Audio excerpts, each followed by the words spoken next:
So a question came to me that I hear a lot. So why do beings have to do penance when the God created them already like that? Like that? What does this mean, like that? Like the way you recognize yourself now? So many things seem to have passed already. And if you're talking about creation, well, as it seems, well, this like that was not always like that. It was smaller, clumsier, and a lot of adjectives can be put on this. So, since the body is born, you see a lot of things that can be called penance. Life is nothing but penance. But is this punishment? Or is it role fulfilling? From where you stand and the difficulties you seem to encounter, this seems like penance to overcome them. Because you're identifying with this role, the role only.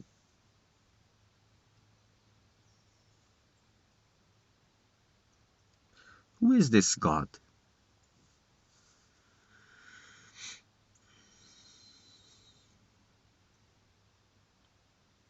Who is it but yourself? You see, there are those who say that there is creation, and there are those who say that there's no creation. And both are right. So as you are identifying with the story, and it is just a story, you see yourself in the middle of others, and you look at others, and you see your story, your individual story, but you're not getting the picture. It is just a story, which really doesn't exist in the absolute sense, but and we'll go to that. But from where you stand, it is just a story, not your story and other stories. It's a story with different characters. And as you don't know who you are, as you don't know that you are that God that you're referring to in the question, and not this character, well, that is the possible perception, and those questions are bound to come.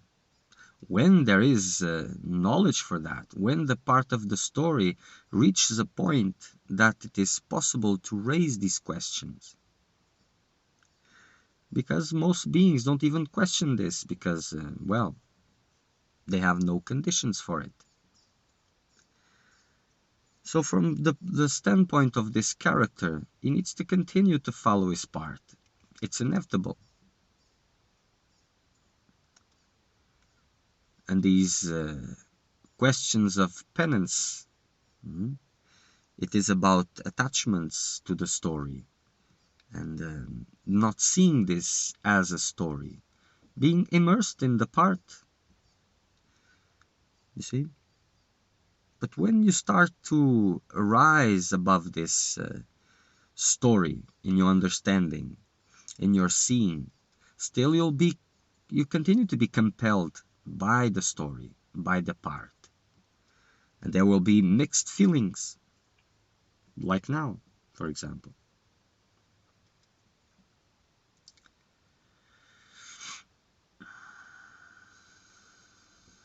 There's other objectives, you see, about this story. And it's not about just human love.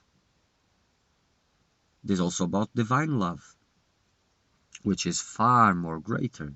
You see, all sorts of love are experienced. There's nothing but love. Even what you call hate, it is a sort of love. Very difficult to understand this. And to those which is possible to understand, understanding will be there. And to those which is not possible, it will not be there, because you will see when the giant awakens, see, when you know who you are, you will see that all that you have been through could not be possible by knowing who you are.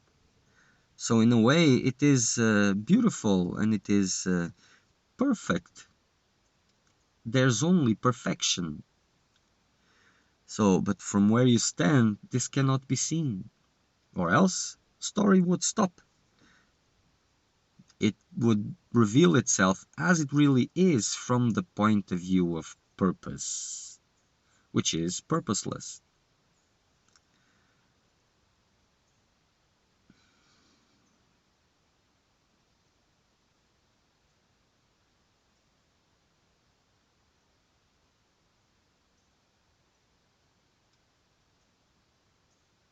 So this story really, really, really never happened. And it appears to be always happening. But it really isn't.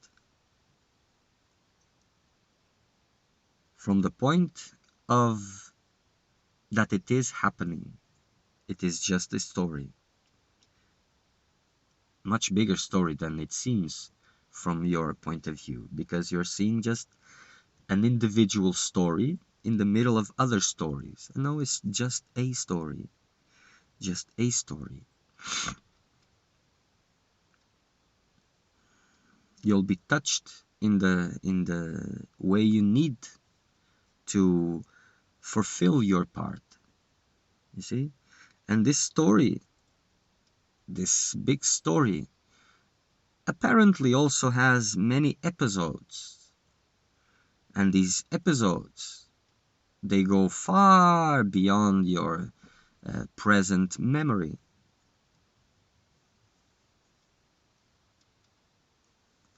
So with that little mind, it is impossible to embrace the whole story.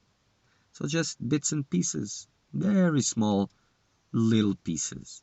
And from this, what can you get? You see? So this question, when this question becomes more mature, why do beings have to do penance when the God created them already like that? When this becomes really mature, no penance is really needed because the understanding is there.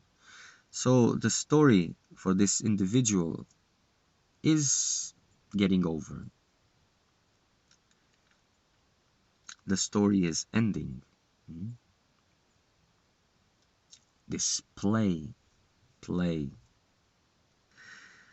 Before that, it is kind of a whining, a kind of the need to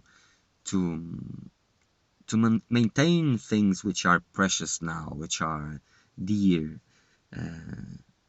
Is difficulty in pursuing, in continuing. So even these high philosophies, these higher understandings, for those who don't have them, they are meaningless, you see? And this idea of time and causality, it is not really the way it is understood. This, you have to see that understanding is something that changes also and comes assisting the story. The story.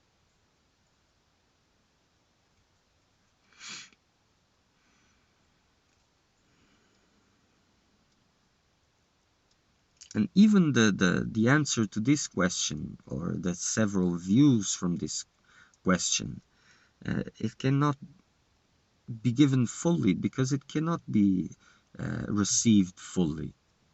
You see? So God created them like that. Like that, how? Like you are now? Like you were 10 years ago? 20 years ago? 2 lifetimes ago? When? When are you referring? What is penance? What is penance? You see?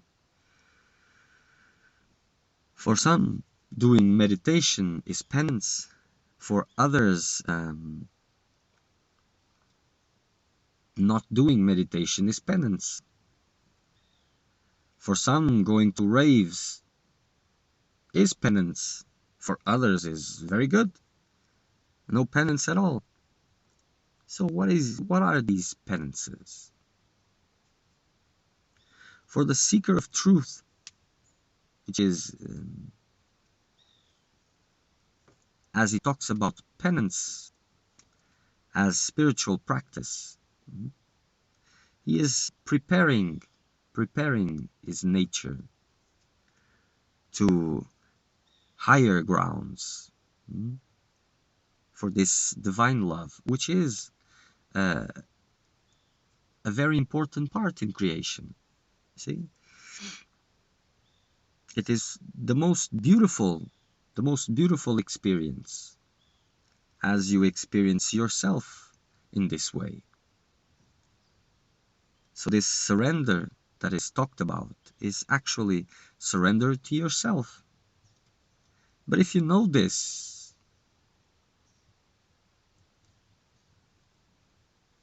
experience becomes nothing. But the nice part of it is that you cannot pretend. It is impossible to pretend. And you may try it, and you will, but you cannot pretend. So, if you don't give yourself fully to the part, even these suppositions, they are quite funny and very difficult to finish. So why can't the world and us be perfect? This was the second question attached to the first one. From the standpoint of the world, it is perfect. You see, if you knew 10 years ago what you know now, you couldn't have gone through the experiences you went through. And even the most painful experience will be seen as love when you know who you are. Will be seen as fun, very nice, when you know who you are. There's nothing but gold. Nothing but gold.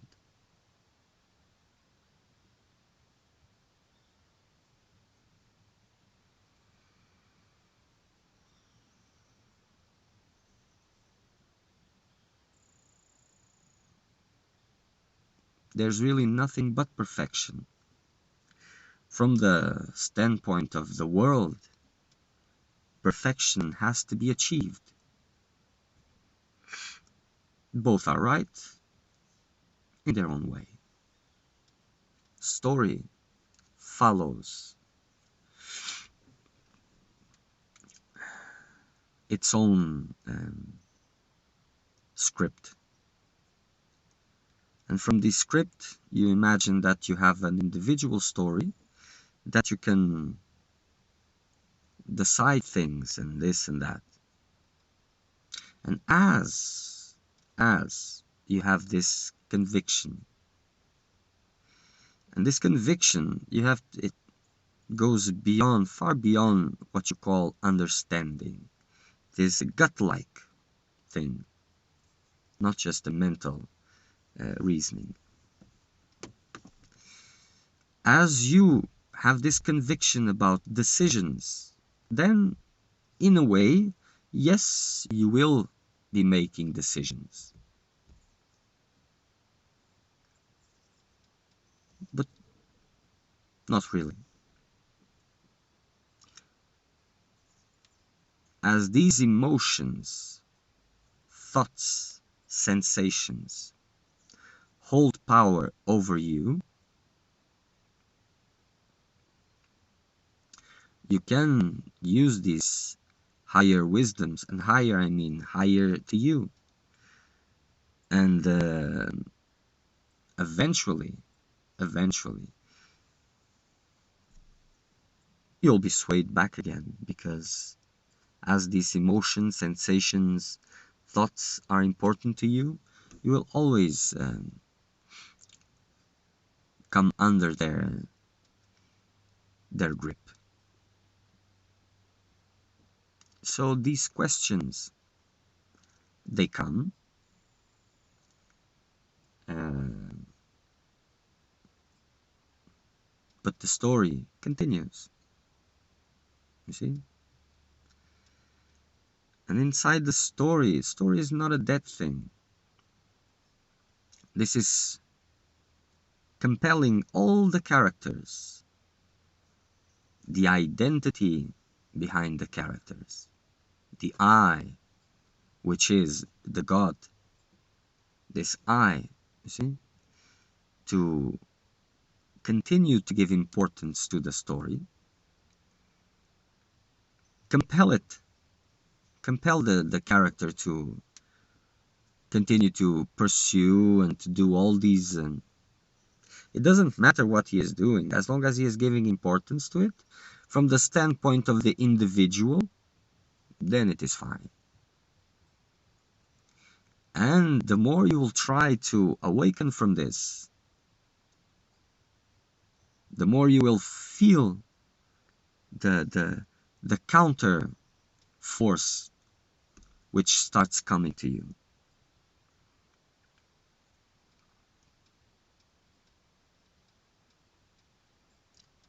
And this is the part of the seeker in the middle of the story.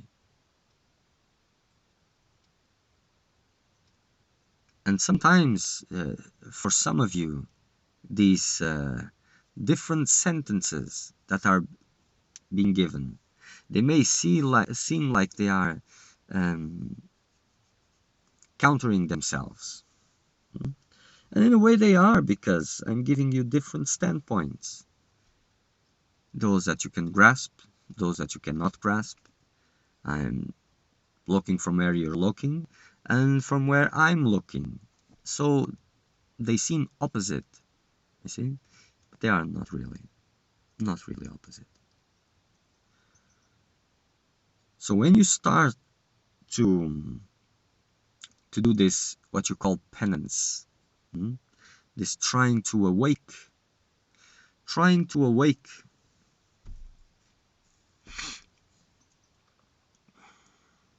from the story will rebel, you see?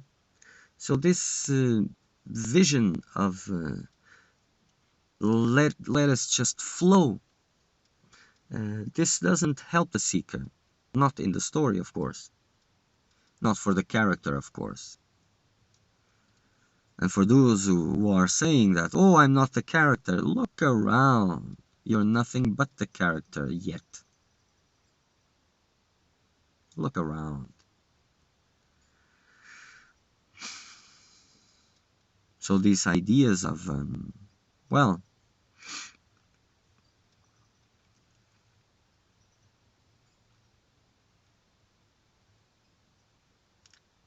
I'm not a character and there's nothing to be done. Oh, this is the strongest affirmation. And if it's not penance, like, well, you're awakened already. Or you're fooling yourself. One of them has to be there. Not both, just one.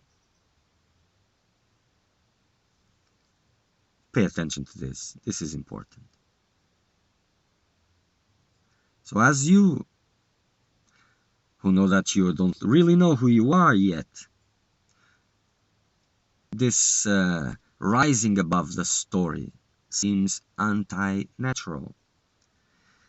And the world, which is so, which seems so like a place where you can decide to participate or decide to leave, which is just there. You will see that the world will suddenly become very interested about you. You see? And you will feel all the resistance that will come to you to make you stop what you call penances, spiritual penances. You will feel its grip, like throwing you back where you were, intensely. And a part of you will identify with that urge and wants to go back where it was also. So you have to continue, you see? So these questions are arising because you don't understand enough yet.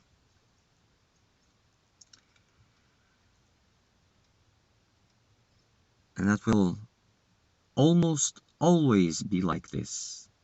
Because there will come a point where understanding will not be there yet also, but the need will not arise. This will become unimportant. But for the seeker of truth, it doesn't matter what he understands or what he doesn't. Just keep working. Keep your penance, which seems penance now. It will be seen different later, but what matters is where you seem to be standing now.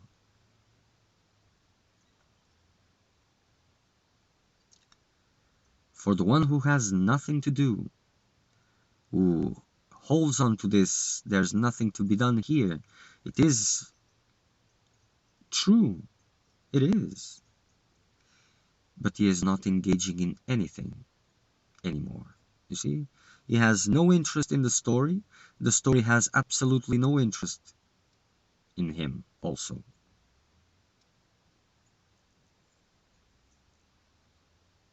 And it may be seen that he is doing nothing. But if he is not a knower of truth, then outwardly is doing nothing. Innerly, he is intensely engaged. Intensely engaged. Even if it is only the greatest activity, which is soul communion. See? Divine romance.